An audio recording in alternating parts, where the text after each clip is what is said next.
Bom dia, camaradas. Uma calorosa saudação a todos os delegados e convidados a esta 10ª Assembleia da Organização Regional do Algarve e, por vosso intermédio, aos trabalhadores e populações algarvias, desejando que no final desta Assembleia saiamos daqui com um PCP mais forte, mais unido e mais determinado para tomar iniciativa para reforçar a organização para responder às exigências que estão colocadas. Com o dia de hoje, culmina um longo percurso de preparação desta Assembleia. Uma preparação que foi marcada ao longo de 2022 pela realização de 9 Assembleias de Organização Concelhias e que se articulou e beneficiou da realização da Conferência Nacional do Partido, que decorreu no passado mês de novembro. Se considerarmos o período que envolveu quer a preparação da Assembleia e já nesta fase final a preparação da Conferência e já nesta fase final a preparação da 10ª Assembleia, podemos dizer que no Algarve foram realizadas mais de 50 reuniões plenárias de organismos, envolvendo mais de 600 presenças de membros do partido e que testemunham uma opção diferente de intervenção política, baseada nos princípios de funcionamento democrático do nosso partido e que tem, na participação livre, consciente, de cada militante, um dos principais garantes da sua força e influência. Nestes últimos 2 meses de preparação mais intensa, envolvendo os membros do partido na região na definição das orientações, análises e propostas que estão patentes na proposta de resolução política, que aqui aprovaremos, o partido não só não ficou fechado dentro de 4 paredes, como teve de responder com determinação às exigências colocadas pela evolução da situação nacional. O combate ao aumento do custo de vida, as sucessivas mobilizações em torno das reivindicações dos trabalhadores e das populações, os problemas locais e regionais relacionados com os transportes, a saúde ou a habitação, a intervenção nos órgãos autárquicos, com destaque para as exigências que se colocaram para empurrar o processo de reposição de freguesias, as iniciativas relacionadas com as comemorações do centenário de José Saramago, a venda especial do Avante, que decorreu no passado dia 24, as tarefas relacionadas com as medidas de reforço orgânico, importantes congressos e de organizações e movimentos de massas, entre tantas outras ações. Tudo isto torna ainda mais valioso o percurso realizado, confirmando de forma inteira um partido cuja identidade comunista se expressa também numa ampla e profunda intervenção política. Identidade que esta Assembleia assume com orgulho, na linha das melhores tradições de luta de várias gerações de comunistas que foram obreiras da heroica história do PCP. Identidade com 101 anos, depois da fundação, confirma um partido virado para o futuro, consciente das dificuldades que enfrenta, mas confiante na capacidade transformadora do povo português, seguro das suas próprias forças e preparado para intervir, sejam quais forem as circunstâncias que a vida venha a colocar. Camaradas, da análise que resulta a situação do Algarve, presente na proposta de resolução política, permitam-me que destaque as seguintes notas.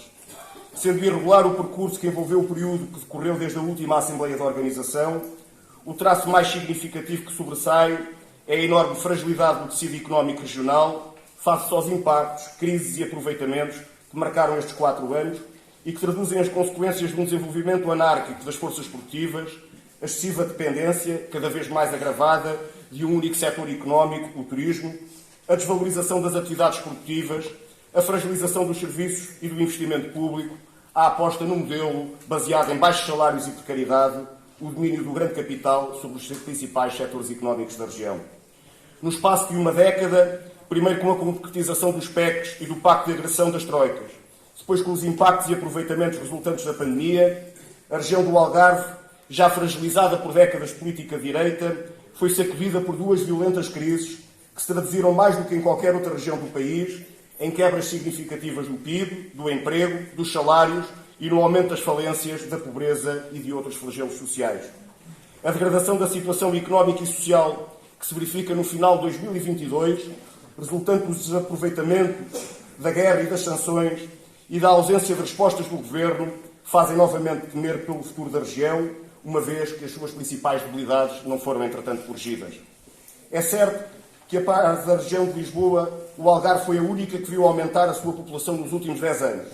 Um crescimento ainda assim desigual no contexto regional, e pois 5 concelhos perderam população, e que está a ser fortemente influenciado pelo crescimento da população estrangeira, incluindo trabalhadores imigrantes oriundos de diferentes latitudes.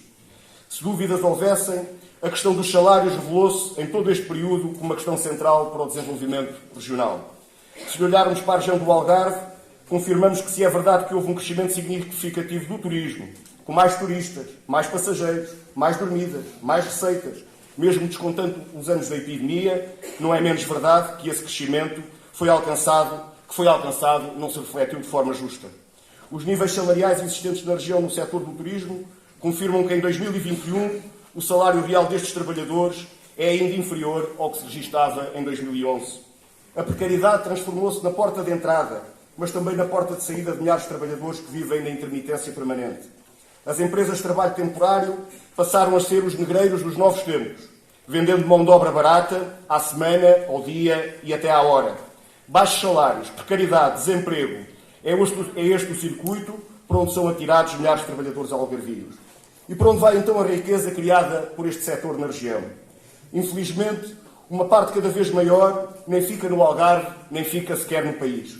São as grandes agências de viagens, as companhias aéreas, as empresas que controlam as infraestruturas, os bancos das quais dependem centenas de PMEs, as grandes cadeias de hotéis dominadas pelo capital estrangeiro que ficam com uma parte de leão.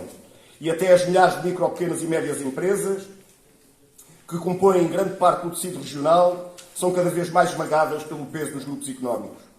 Ora, isto significa que o principal confronto de classes que se trava na região é entre as aspirações dos trabalhadores e de outras camadas não monopolistas e a gula insaciável dos monopólios. Temos ouvido ao longo destes anos, da parte de alguns representantes das grandes confederações patronais, a ideia de que não há mão de obra na região. Uma afirmação ainda mais inquietante quando sabemos que existem milhares de trabalhadores desempregados. Queremos aqui desvendar, então, esse mistério. Experimentem aumentar os salários, pagar horas extraordinárias, fazer contratos de trabalho que tenham em conta que os trabalhadores e as suas famílias também comem durante o inverno, assegurar uma carreira e categorias profissionais, e estamos certos de que esse misterioso desaparecimento dos trabalhadores deixará de existir. Esta realidade regional mostra igualmente o papel do Governo e a sua submissão aos interesses do grande capital, que festeja todos os dias a maioria absoluta que o PS, entretanto, alcançou. Uma ação governativa que se distancia cada vez mais do percurso que foi possível realizar por iniciativa do PCP e pela luta das populações entre 2015 e 2021.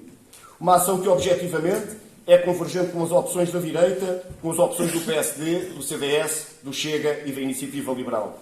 Recusam em conjunto o aumento do salário mínimo nacional para 850 euros, a revogação das normas do Código de Trabalho, a valorização dos salários dos trabalhadores da administração pública e abrem a porta a novos apoios fiscais ao grande capital.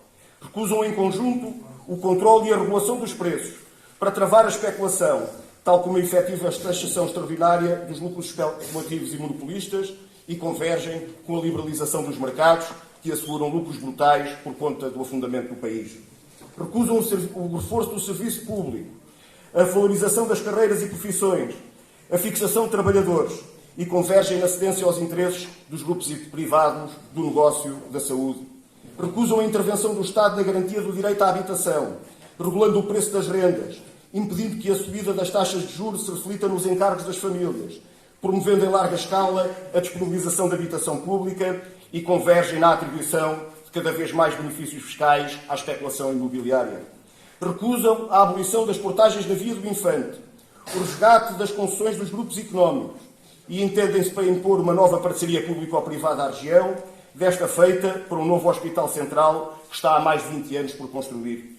Recusam reconhecer as consequências desastrosas das privatizações, colocaram o aeroporto de Faro nas mãos dos franceses da Vinci, que entregaram a Simpor Lolé às mãos de capitais turcos, que alienaram a PT aos franceses da Altice, que estão a destruir o serviço postal e o CTT com sérios prejuízos para as populações e convergem no objetivo de vender agora a TAP, agravando a dependência do país também neste domínio.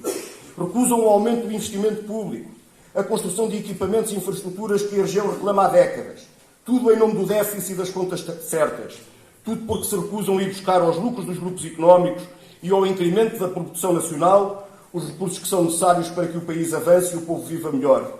Investimentos na ferrovia, na rede viária como a Estrada Nacional 125, nos portos e barras algarvias, em barragens e estações de tratamento de água, nas florestas e áreas protegidas, em equipamentos de frio, matadouros, lotas e outros equipamentos necessários às atividades produtivas, nas instalações das forças e serviços de segurança, nos tribunais, nas escolas, centros e extensões de saúde, creches, jardins de infância ou lares.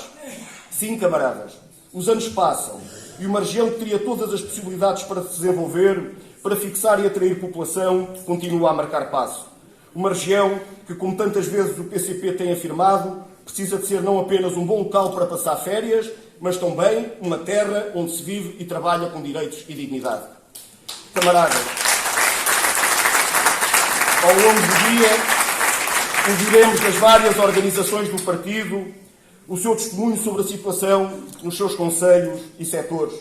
Contamos que seja uma amostra viva do profundo conhecimento que temos da região e da intensa atividade política que o PCP desenvolve.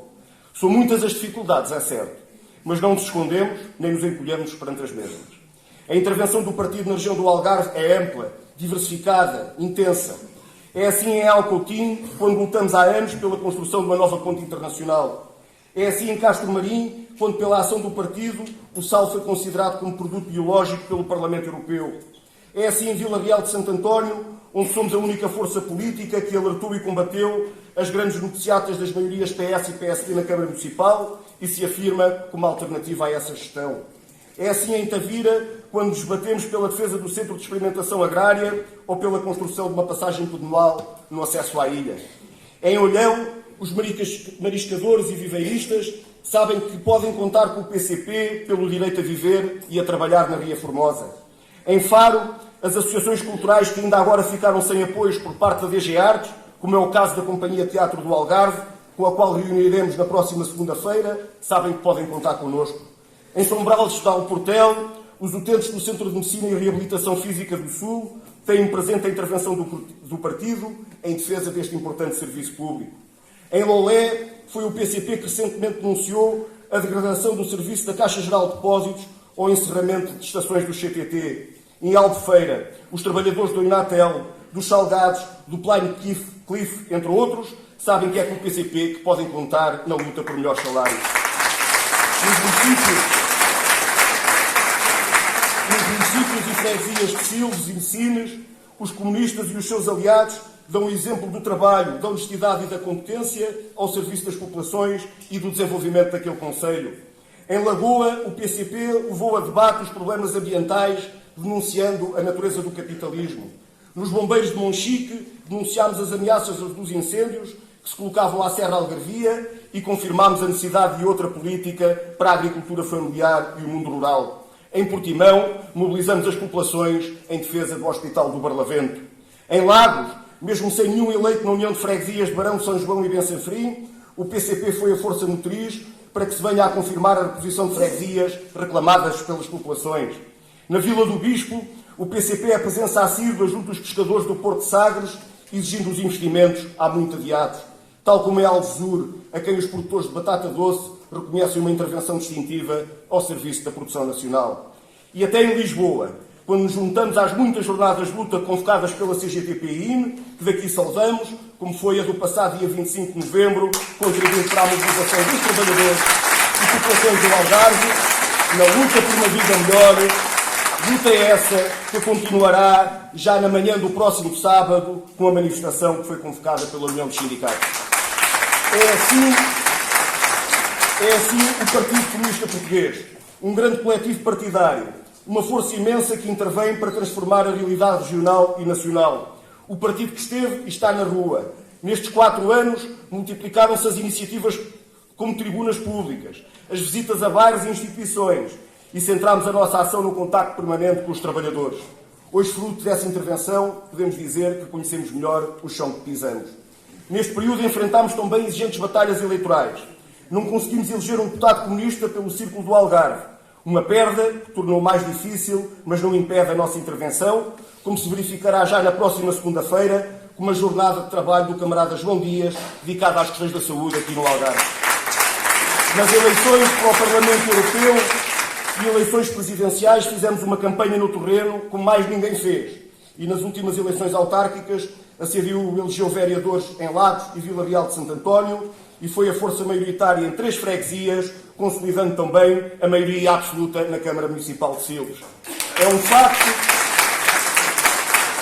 é um facto que registámos recuos em vários conselhos, mas também não é menos verdade que a CDU se consolidou nestas eleições como uma grande força de esquerda do poder local na região do Algarve. Temos confiança no trabalho que realizamos, nas propostas que apresentamos, na certeza do nosso projeto, nos nossos aliados da CDU. E por isso aproveito para dar uma saudação muito especial ao Partido Ecologista aos Verdes e aos muitos homens e mulheres sem filiação partidária e que participam connosco no quadro da CDU. Camaradas, no lema da nossa Assembleia destacamos a importância do reforço do partido. É justo que assim seja. Sem partido, sem organização, disciplina e militância, podem-se fazer umas coisas, mas não se transforma o mundo.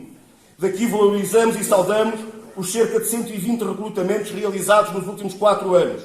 Muitos deles já estão hoje a participar nesta Assembleia. Recrutamento, mas também responsabilização e formação de mais camaradas, com um trabalho atento a partir dos organismos de direção, visando particular atenção a quadros operários, aos jovens, às mulheres. Na proposta de resolução política está apontado o objetivo de 200 novos recrutamentos até à próxima Assembleia, tal como a responsabilização nos próximos meses de 50 camaradas por tarefas regulares e pelo acompanhamento de organizações. Objetivos ambiciosos, mas que estão ao nosso alcance. Só intensificando esse trabalho será possível responder às muitas tarefas que a situação coloca. Se podemos hoje contar com uma intervenção do partido em toda a região, com um papel determinante das comissões concelhias, não é menos verdade que temos no Algarve um baixo nível de estruturação partidária, em particular ao nível das empresas e locais de trabalho. Se dermos passos no aumento da capacidade financeira do partido, continua a constituir preocupação maior o facto de, por deficiências nossas, não conseguirmos cobrar cotas a um número considerável ou mais alargado de membros do partido. É por isso que precisamos ainda de dar uma maior atenção às tarefas de reforço. Camaradas, os comunistas querem o melhor para o seu povo e para a sua pátria. Querem melhores salários e emprego com direitos. Querem que aqueles que produzem a riqueza e que são a maioria da população tenham uma vida digna. Querem uma economia que não esteja dominada pelos monopólios, com relações diversificadas e mutuamente vantajosas com o exterior. Querem defender e promover a produção nacional, base para a criação de emprego e da independência económica. Querem serviços públicos de qualidade que assegurem o direito à saúde, à educação, à cultura, à justiça. Querem mais justiça fiscal, aliviando quem trabalha ou vive da sua reforma, penalizando o grande património e a especulação financeira. Querem que Portugal se liberte das amarras impostas pela União Europeia e o euro, rompendo com a dependência, a exploração e o empobrecimento. Os comunistas querem uma política de paz e cooperação entre os povos e um país que não seja atrelado às ambições do imperialismo. Querem que as nossas crianças tenham o direito a brincar e a crescer felizes e que a decisão de ter crianças seja livre e assumida e não condicionada pelas dificuldades económicas. Querem que os recursos nacionais e que todos os recursos naturais não sejam alvo da predação capitalista, causa dos desastres e ameaças ambientais. Querem que o povo tenha direito à cultura, seja ela mais erudita, à popular, enquanto fator de emancipação e elevação da condição humana. Os comunistas querem um país livre e soberano, querem os valores de abril no futuro de Portugal. Os comunistas sonham com um mundo melhor, mas não são só sonhadores, são revolucionários, pois sabem que só assim é que podem transformar o mundo. É este o nosso compromisso. Viva a luta dos trabalhadores e dos povos. Viva a 10ª Assembleia da Organização Regional do Algarve. Viva a JCP. Viva o Partido Comunista Português.